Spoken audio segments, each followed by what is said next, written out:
Hi class, welcome back to the tutorial session on Finite Impulse Response FIR. In the last session, I covered the question 1 and 2 from your tutorial 6. In this session, I am going to show you how to solve question 3 and 4 that are nothing but sketching the direct form of FIR from the given transfer function. Let's take a look.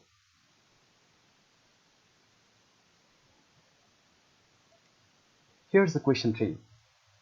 Consider an FIR filter with system function h of g and sketch the direct form of the filter.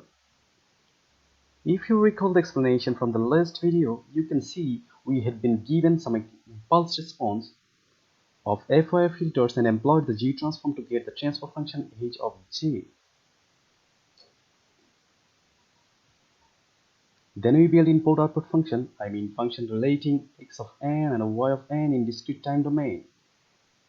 But in this question, we don't need to go through all that procedure. We can simply sketch the direct form from the given transfer function, because you already know what's inside the function.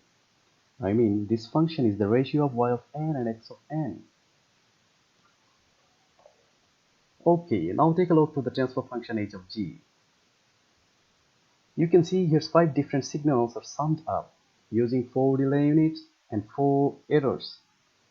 So we need to insert 4 delay units and 4 errors in the sketch. Let's do it.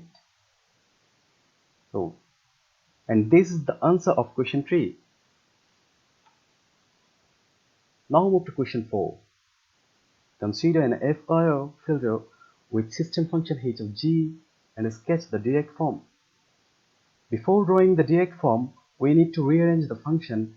As we can see, there's one signal split it into 2, which are 0.5 G inverse 1 and 0.5 G inverse 1. Look carefully. Let's simply merge these two. So the new function is here. Now we can proceed to sketch the direct form. It's the same pattern of question 3. Insert 4 delay units and 4 errors and connect them as they are flowing.